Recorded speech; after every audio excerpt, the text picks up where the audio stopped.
Oh, hi Smogs. How's your sex life? Shout out to Pittsburgh, Pennsylvania for being the most obnoxious crowd ever.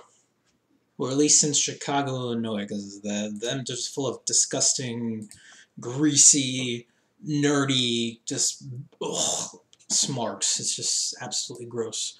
But nonetheless, we get extreme rules here. Damn, this show sucked. You can make an argument, in all seriousness, you can make an argument that this show was worse than Backlash of earlier this year, which to me was like the worst show that I have seen slash heard of since like Victory Road 2009. By the way, speaking of Victory Road, shout out to formerly known as TNA, aka Impact Wrestling, for getting my attention as of late, and I look forward to Slammiversary. Because good luck to them making it just as bad, if not worse, than this show was tonight by WWE. And I know it's two different companies, but let's just get this out of the way. We have Sin Cara, this was a pre-show, Sin Cara versus Andrade Cien Almas. And of course, no one gives a crap about Andrade Cien Almas if it wasn't for Zelina Vega, because let's face it, that's all people care about, because she's actually talented. Him, he's just another guy. He's just a jobber, basically. So yeah, basically this is WWE's version of what they tried to do with Del Rio. Remember when they had him feud with like Rey Mysterio on SmackDown? This is them doing it like nearly 10 years later. But yeah, Sienna almost won. Yippee. What's up with that weird pose that he does with Zelina Vega? It's like, drive me like one of your French girls. Like, it's just so creepy, and I don't know. Yeah. So you had a tables match. Yeah, one of the rare Extreme Rules actually kind of matches. You had it on the pre-show. Just remember, Finn Balor and Constable Corbin was on this card, but Sanity versus New Day in a tables match was on the pre-show. Anywho, tables match, Sanity versus New Day. Shout out to Sanity for becoming jobbers faster than the Wyatt family ever did. But they actually got the victory here over New Day, which is, I guess, wasn't too much of a surprise. I kind of thought they would win. But anywho, don't worry. New Day will get the victory on SmackDown Live in like 48 hours in a regular matchup. So then we started with the main show. You kicked it off with the Raw Tag Team title match, player. You had the B team, known as Curtis Axel and Bo Dallas, who actually have a pretty good kick-ass theme.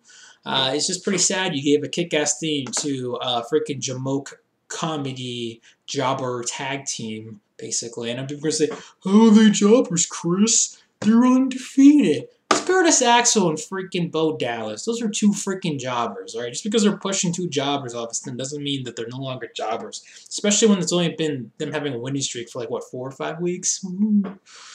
Anyways, the B team versus Bray Wyatt and Matt Hardy, aka the leaders of worlds. Duh! And, wow. What has happened to Matt Hardy? Like, this was a guy that career was on fire a year and a half, 2 years ago, and now he's losing to the likes of Bo Dallas and Curtis Axel. Damn. Like, I know it was bad enough. He was on the pre-show Battle Royal, the Andre the Giant Memorial Battle Royal at WrestleMania, but God. Anyways, the Eater of Booty, aka Bray Wyatt. Hey, Jojo, would you like to take my child support money and have it enhanced on a boob job? And all this new look on you. Duh! Anywho, this match was there. Curtis Axel and Bo Dallas won because LOL. Your tag division on Raw is so bad that you need Curtis Axel and Bo Dallas to be the Raw Tag Team Champions. Woo! This is horrible. I would say Breezango would be next, but I believe Fandango's out for like 6 months with an injury. So, who's the number one contenders next? Heath Slater and Rhino? Yippee.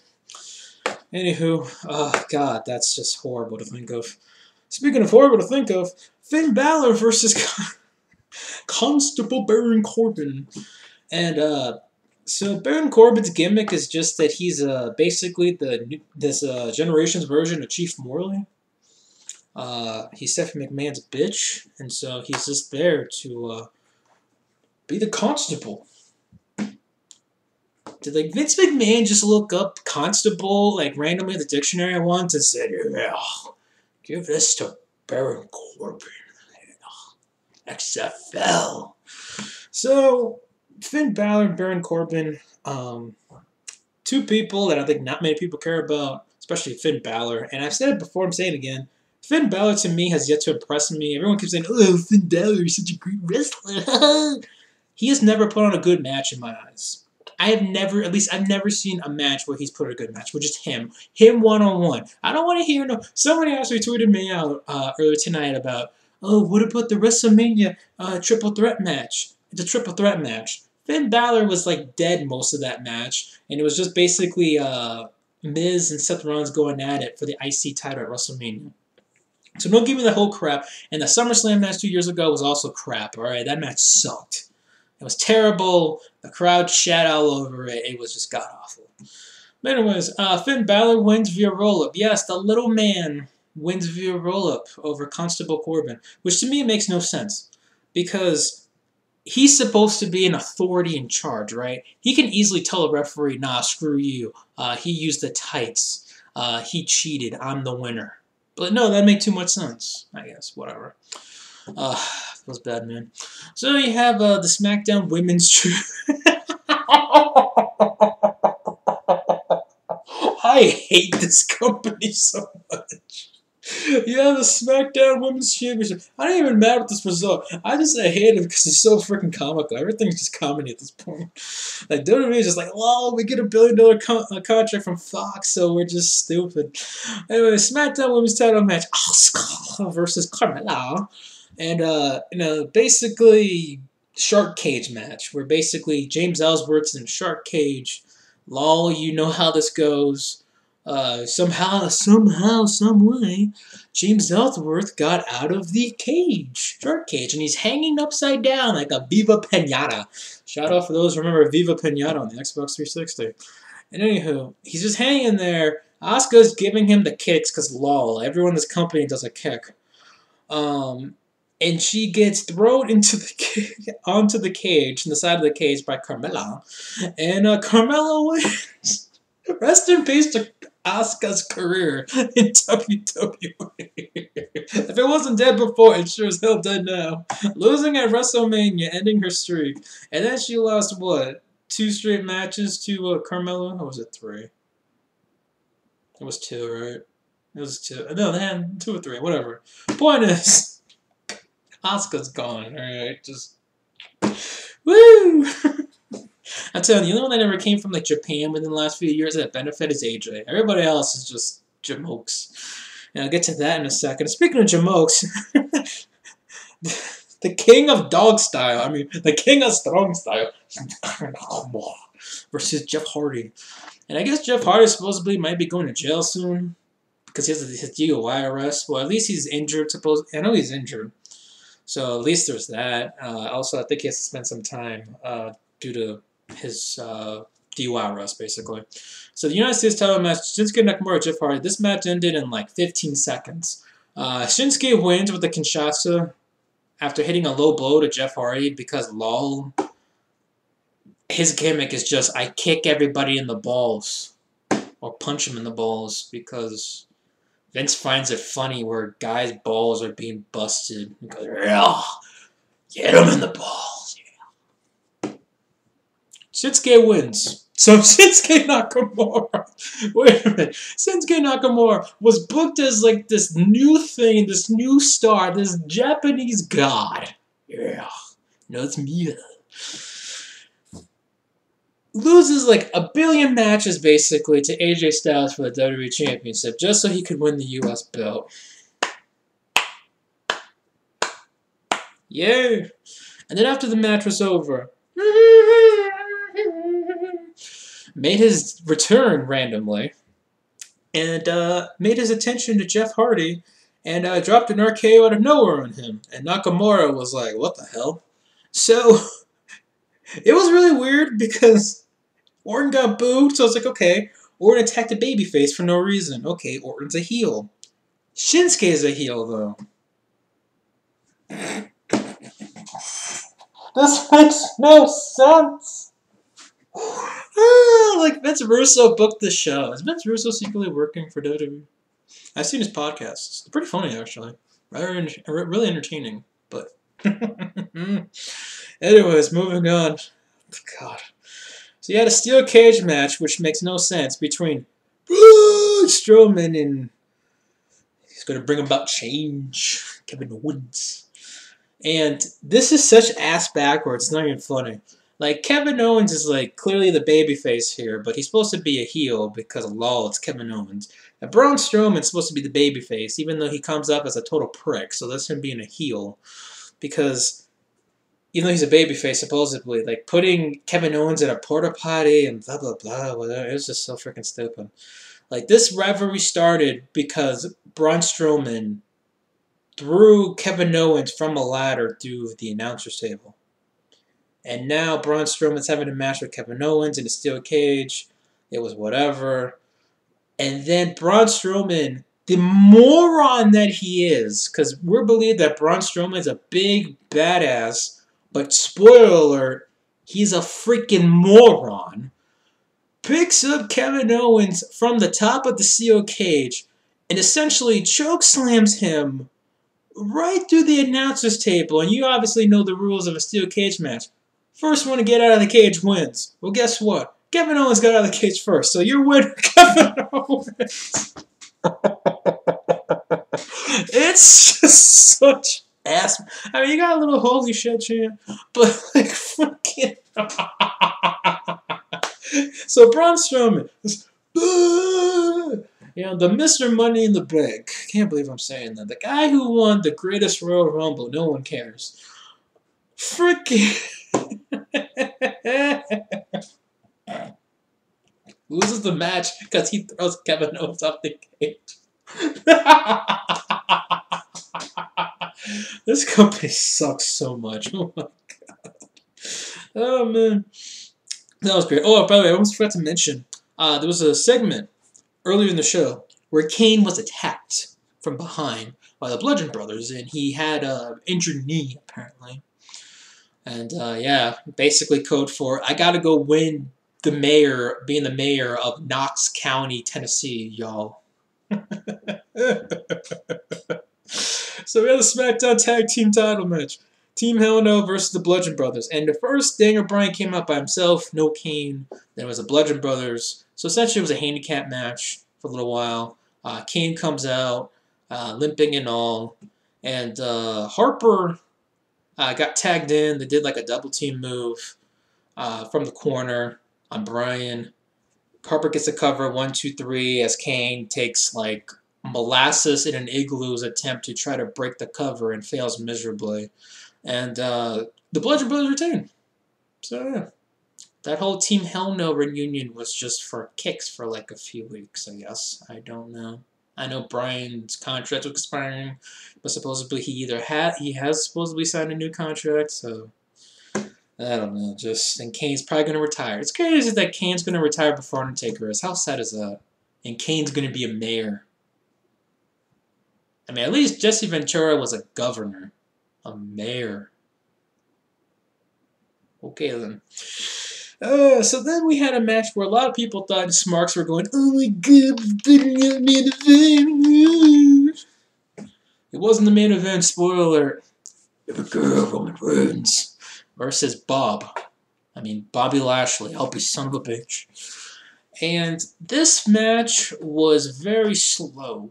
Like,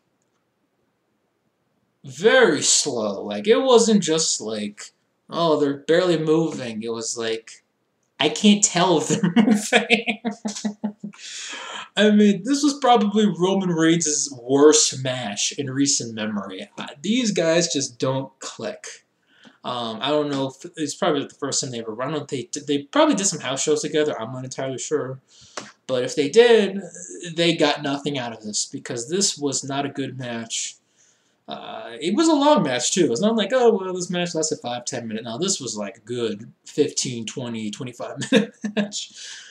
And surprisingly enough, Bobby Lashley got a spear out of nowhere and won the match. So I'm like, okay, I'm not mad.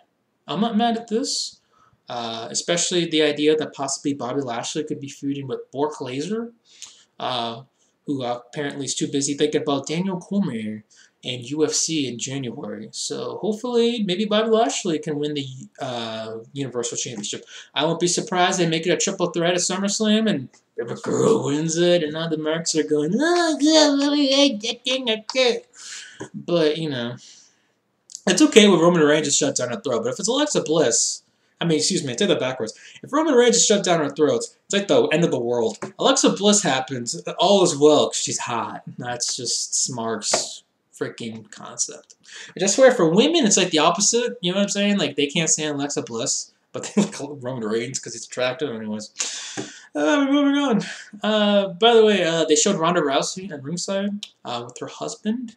And apparently she had a friend with her or whatever. Extreme Rules match. The lone actual Extreme Rules match on this card for the Raw Women's title. Nia Jax versus Alexa Bliss. And if you've seen any Nia Jax and Alexa Bliss match, you've seen all the Nia Jax and Alexa Bliss match. It's just Nia throwing Alexa Bliss like a sack of potatoes for freaking left, right, center, left, right, center, left, right, center, and left, right, center. Bliss might get a couple of like hits and kicks in there, but then it's just being dragged around. And then randomly, because Mickie James was like with Alexa, of course, Natalya came about and they started brawling for whatever freaking. This felt like 2008, 2009. And people said the Women's Revolution. BS. This, supposedly was like, oh, the 3-year anniversary of the Women's Revolution, or 2-year, whatever. I call such BS, it's not even funny, because this is like 2007, 2008 Divas crap, where it's like, oh, I randomly attack you for no reason. Oh, like, supposed to be Stephanie McMahon brought that. Oh, no, and then somebody said Gail Kim started. Yeah, go F yourself. Freaking... Lita and Trish started that crap. And if you want to go sentimental of recent memory, Paige and Emma started that in NXT. Don't give me the crap of freaking Stephanie started the fourth women. Anyways, my IQ just dropped about 50 points just now.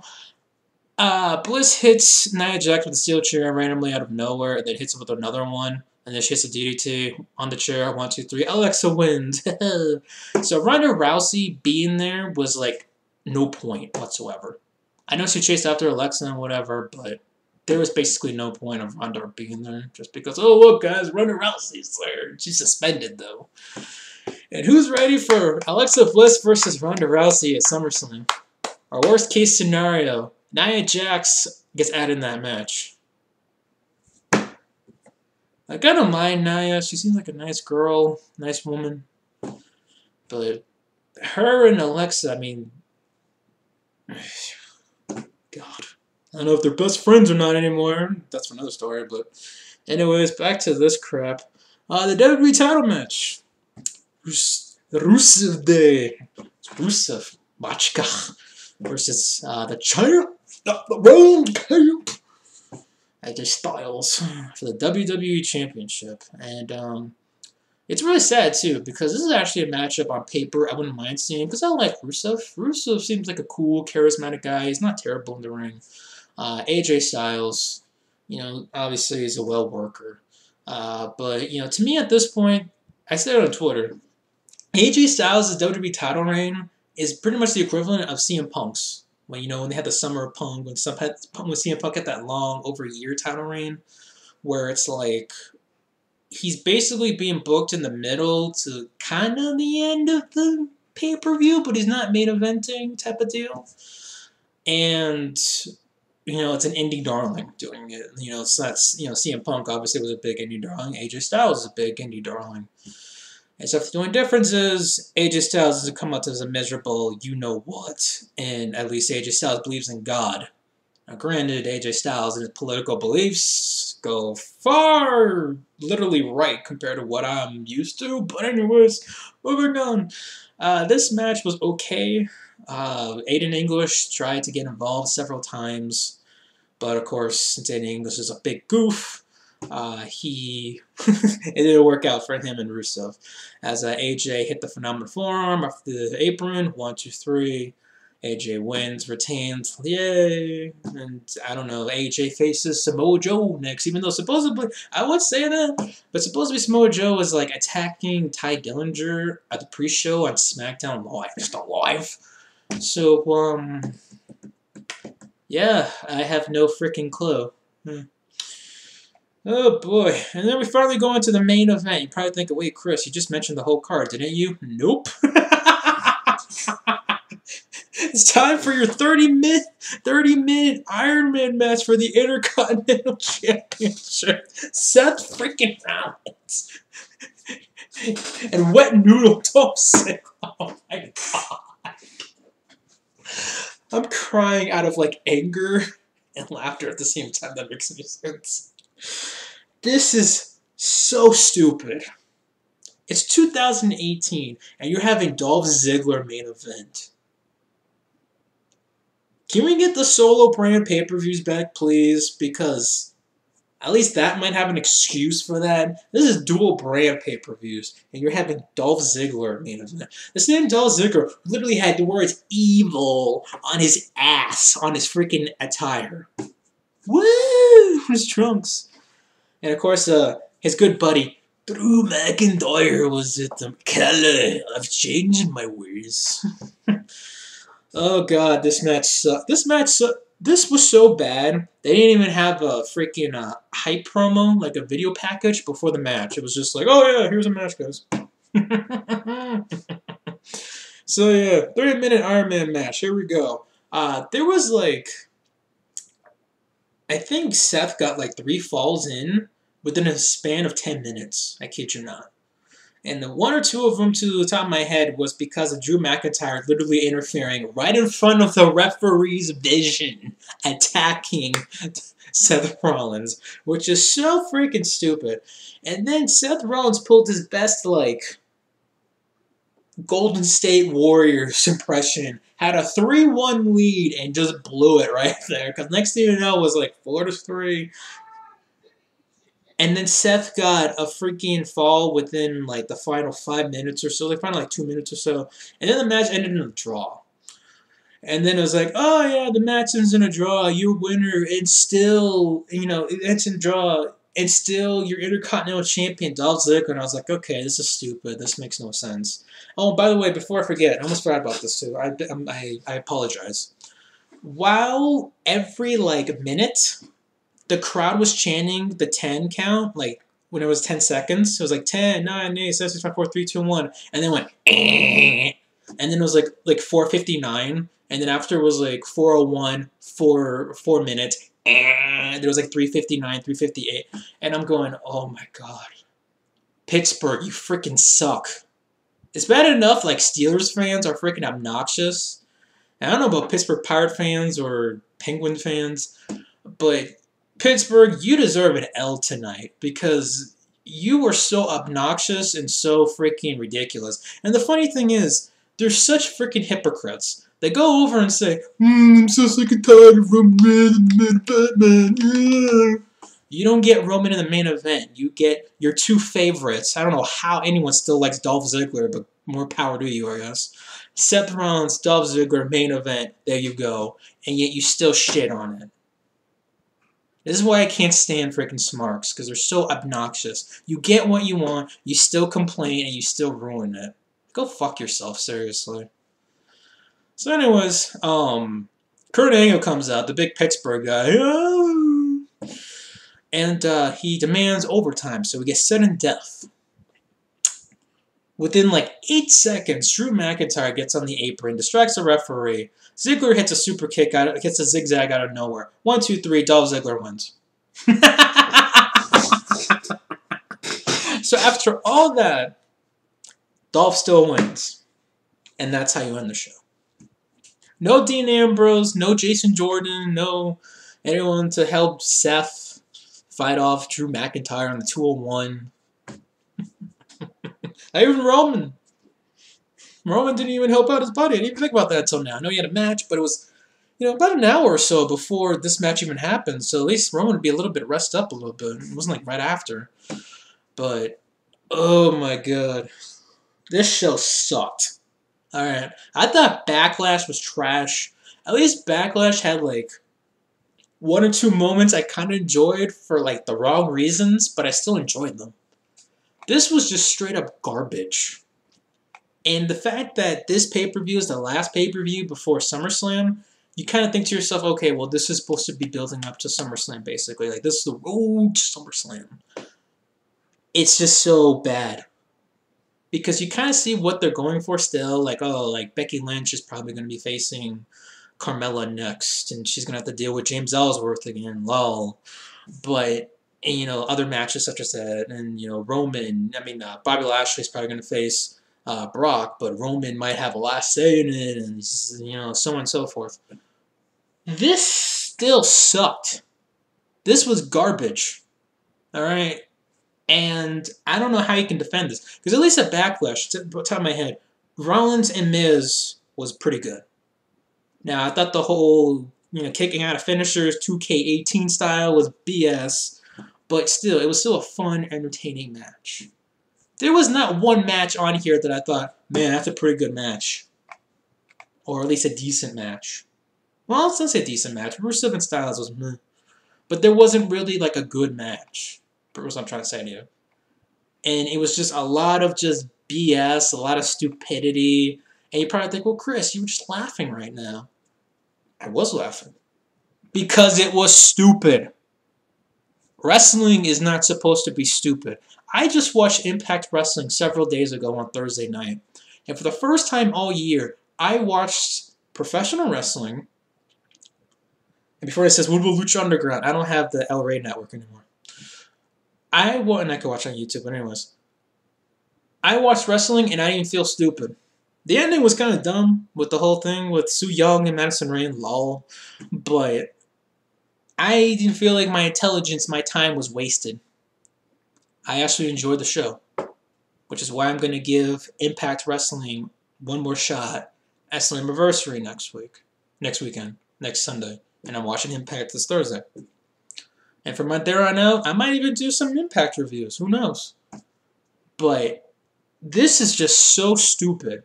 And the fact that their ratings are plummeting.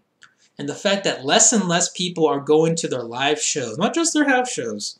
Their live shows of, SmackDown Live, Raw, their pay-per-views, takeover specials. Good. Keep doing that. Because even though they got $1 billion freaking dollars from Fox, and they got their renewal contract for Monday Night Raw by USA Network, they deserve this. This is freaking pathetic. And it's not even to the point where I could just laugh it all off, blah guys. It's just so stupid. It is so sad that, a company that I grew up watching and loving has stooped this low. Oh, by the way, Hulk Hogan's back in the Hall of Fame. Drop the N-word, you can get back in the Hall of Fame 3 years later. And I know if you're going to say, well, Chris, there's rapists and racists and murderers in the Hall of Fame. I don't condone that either. I don't. The Hall of Fame is just a freaking joke. Just like this company right now is a joke. Just like this show was a joke. That's why their weekly programming is a joke. Alright, and I'm not going to watch 205 Live with flips and freaking NXT and try to get invested in these, young stars and whatnot, just so they can get called up to the main roster and be jobbers within a few months. Look at Sanity right now. Look what Bobby Roode. Bobby Roode wasn't even on this card. Samoa Joe wasn't on this card. Two guys, and I know they're not necessarily young. These guys are in their late 30s, early 40s. But vast improved workers than some of these jamokes that they have in the ring right now. Anyways, now I'm done venting. This show stunk. If you enjoyed it, more power to you, but this was by far the worst show of the year. Mania was at least somewhat enjoyable to some extent. And 29 minutes and 40 plus seconds, I'm done. this company sucks.